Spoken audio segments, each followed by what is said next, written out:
This is AP Calculus 5.5, and today we're going to learn how to use the candidates test to determine the global extrema or absolute extrema on a closed interval. This is going to be very similar to what we did with the first derivative test, but now instead of having a domain of all real numbers, we're going to have a closed interval domain.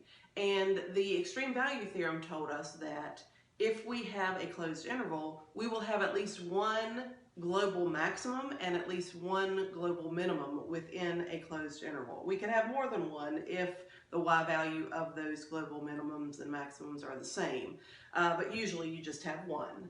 I'm going to read the method to you, and then I'm going to pause the video and let you write this down, and then we'll get into some examples. So to find the absolute extrema on a closed interval, the first thing we're going to do is take the derivative. This is going to be very similar to the first derivative test. We'll take the derivative, then we'll find the critical values on the derivative. Then we're going to set up an XY chart, just a simple XY chart where we're finding the ordered pairs. You do not have to set up your interval chart like we did in the first derivative test. So you're going to set up an XY chart using these critical values, and you have to make sure the critical values that you use are within the closed interval that they gave you. If they're outside of the interval, they do not have to be included because we're only interested in what's happening within that closed interval. And then 4, you're going to compare your y values to find the global maximums and minimums. So go ahead, pause the video, copy that down in your notes, and then we'll get started with an example.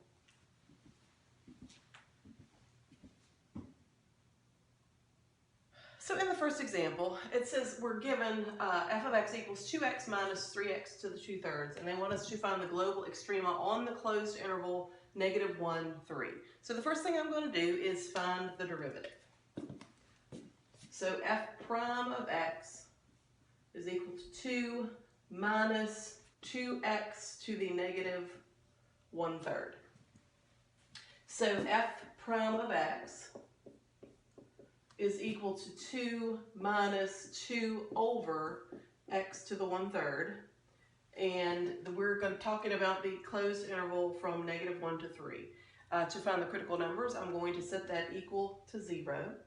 When I do that, I end up with -2 over x to the 1/3 equals -2. I'm going to multiply the x to the 2/3 over,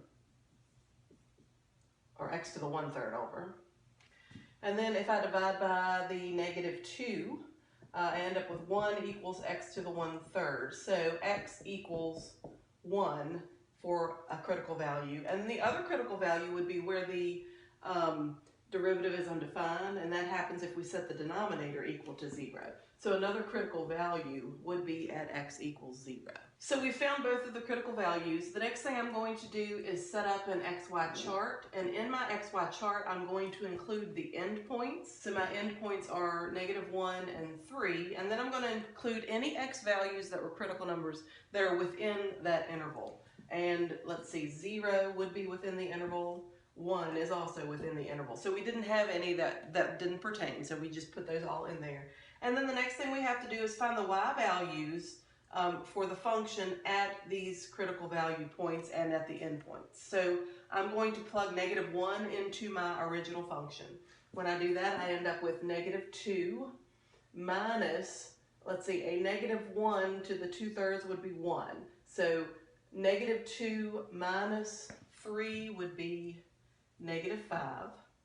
When I plug 0 in, I get 0. If I plug 1 in, I end up with 2 minus 3, which is -1. And when I plug 3 in, I end up with, I went ahead and plugged that into my calculator. That ends up being a -0.24 if I round. So looking at this, to figure out what my global extrema are within the closed interval -1 to 3, I'm just going to compare my y values. When I look and compare the y values here, the lowest number of the y values is -5, so I have a global minimum at -1, -5. And I could say this is the absolute or global minimum at -1, -5.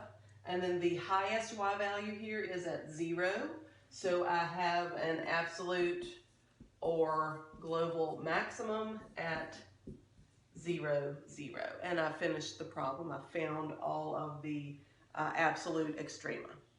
For this example, the first thing I'm going to do is find the derivative. With this, I am going to need to use the quotient rule because there's no way to simplify this before taking the derivative. So f prime of x, the derivative of the top is 2 times the original bottom, x squared plus 1, minus the original top times the derivative of the bottom, 2x, all over the bottom squared. So that's x plus 1, or x squared plus 1 squared. So that's my derivative. I know to find my critical values, I will set this equal to 0. So one of my critical values is going to be what I get when I plug or set the denominator equal to 0. Now, if you look at that, x squared plus 1 squared set equal to 0. Well, if I take the square root, I just have x squared plus 1 equals 0. And then if I move the 1 over, if I take the square root, that's going to give me an imaginary number. So that's not going to yield any critical numbers from the denominator. And then on the numerator, if I simplify this a little bit, I've got 2x squared plus 2 minus 4x squared equals 0. So I have a negative 2x squared equals negative 2. So x squared equals 1, so x is going to be equal to plus or minus 1 when I take the square root. So I have two critical values here, plus and minus 1. Within the closed interval, negative 2, 2. So I'm going to use draw an XY chart. Negative 2 and 2 are the endpoints. Negative 1 and 1 are inside those or within those endpoints, so we keep both of them. And then I'm going to plug these values into my original function. 2 times negative 2 is negative 4, and then negative 2 squared is 4 over, or plus 1 is 5, so I have negative 4/5 for the y value at negative 2. For negative 1, I have negative 2 over 2, so that would be a negative 1. When I plug 1 in, I have 2 over 2, which is positive 1. And when I plug positive 2 in, I end up with 4 over 5.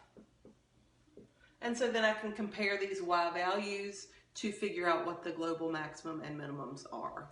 So if I compare these y values, the lowest one is negative 1, the highest is at 1. So I have a global maximum at 1, 1, and a global minimum at negative 1, negative 1 to finish up the problem.